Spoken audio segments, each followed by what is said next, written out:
All right, everyone, get ready, because today we're taking a deep dive into bioethics. But, and here's a really interesting part, we're going to be looking at it through, well, the lens of the theology of creation. Yeah. You guys sent in some pretty heavy academic studies on this topic. Of course. Not exactly light reading, so think of us as your guides, here to break down the most fascinating parts, no PhD required. You know, it might surprise you how these, what seem like really old ideas about creation, actually speak directly to some of the biggest ethical issues we face today, especially in bioethics. Yeah, it's like holding up these old philosophical texts next to, like, today's headlines about gene editing or AI, and suddenly they don't seem so far apart, you know? Exactly. I mean, we tend to think of bioethics as this, like, very modern thing born out of science. But those core questions about, like, what does it mean to be human? What's the point of life and death? Those have been debated for centuries, and often through this theological lens. Okay, so big questions, deep history. So give us, what's like the first big takeaway from these studies? What blew your mind?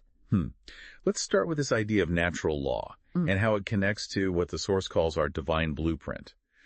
Imagine like a moral code that's built into the universe itself, just as real as any law of physics. Oh, okay, so you're not just talking about like rules humans made up, but something much deeper, kind of how like gravity exists whether we believe in it or not. Exactly. That's the core of natural law. That certain rights, and the source really hones in on this, certain rights like the right to life, they're inherently right. Not because some law says so, but because they're like woven into the fabric of existence itself from the very beginning. Wow, that's a pretty powerful concept. But how does that actually play out in the real world? You know, like bioethics gets messy. Well, think about it, right? If life is inherently sacred, like part of some divine plan, then that completely changes how you approach these super thorny bioethical questions. Yeah, like assisted suicide, for example. If someone believes a creator made us with a purpose, their whole view on end-of-life choices would be totally different from someone who thinks this is it, this life is all there is. Exactly. And that the source really digs into this. Like, if we start messing with our DNA, are we messing with that divine blueprint? If we create life in a lab, are we overstepping our bounds? It gets really interesting. It's like we're not just writing the story of science anymore, but we're characters in this much bigger cosmic story. But here's the thing. This perspective, it doesn't give easy answers, does it? It's more like, here's a flashlight, go explore those ethical caves, and you might not like what you find. True. It pushes us, right, Especially. to wrestle with these questions, to really think through what we're doing, and not just scientifically, but morally, even spiritually. And those implications, they go way beyond just our individual choices, too. Oh, how so? Well, it makes us rethink what it even means to be a person in the first place. The source argues even that concept has deep theological roots. Now that is interesting. We kind of take for granted, like, yeah, we're persons, we've got rights, but where did that idea even come from? Well, the source traces it all the way back to, like, early theological discussions on God and humanity.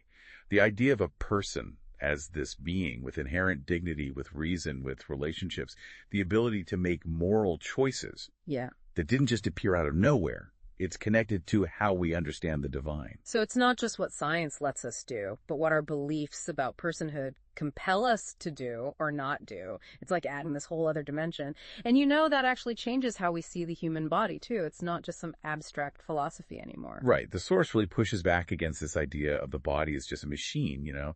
There's this one line I love about the body being the presence of being, conveyed through a smile, a kiss, a touch. Okay, yeah, that gave me chills. It's like suddenly all those little everyday moments, they feel almost sacred. Exactly. If we see the body as something sacred, this vessel for the soul, and the main way we express love, the way we connect, it reframes all these bioethical debates about what we can do with our bodies, or to them.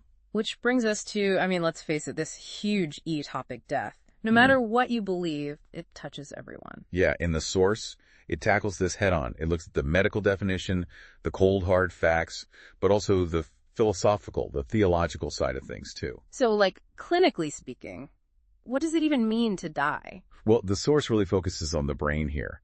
When all brain function stops permanently, that's it, medically speaking. Which, okay, even that on its own, it impacts so much, right? Like organ donation or those really hard end-of-life decisions families have to make. Absolutely. But then the source is like, hold on, there's more to this story. It asks, what about the soul? Is there something beyond the physical? And that's where this whole theology of creation thing, it's going to offer a different viewpoint than, say, someone who's just like, nope, This life is it. End of story. Yeah, if we're created by God with this eternal purpose, then death, it isn't the end. It's more like, I don't know, a chapter break. The Source uses this really powerful line, "We are not born to die, but we die to live." Whoa, okay. That hits different than like, and then you die. Like, total perspective shift. It does, right. Yeah. And that kind of hope, it's incredibly powerful, especially for people who are sick, facing their own mortality, or having to make hard decisions about a loved one's end of life. But I mean, even with this hope, it doesn't mean we get to ignore the tough questions, right? Absolutely not. And the Source goes right there, especially with what's probably the most debated bioethics issue, cloning. Yeah, I feel like no matter what your background is, cloning just has this way of making people go, whoa, are we playing God here? Like, we're messing with the natural order? Yeah, totally get that. And the Source does a really good job showing both sides.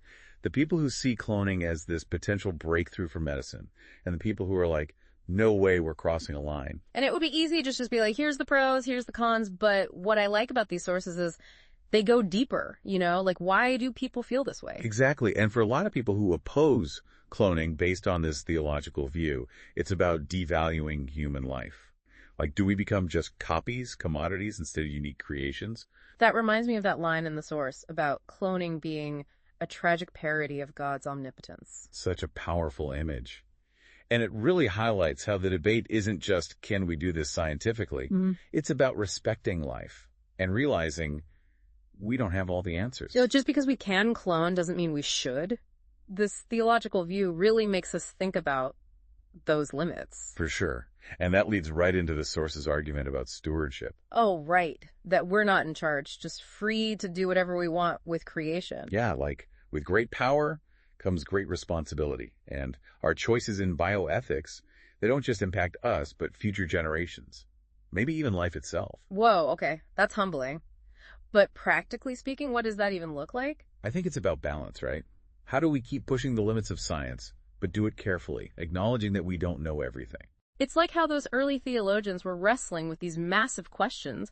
They didn't have all the answers to either. Exactly. And that actually connects to how the Source talks about faith and reason. It uses this great analogy comparing them to an eye in a telescope. Oh, I love a good analogy. Hit me with it. Okay, so imagine looking at the night sky, right? With just your eye, you see a few stars, but then you use a telescope. Boom. Countless stars, galaxies, this whole universe opens up that you couldn't even perceive before.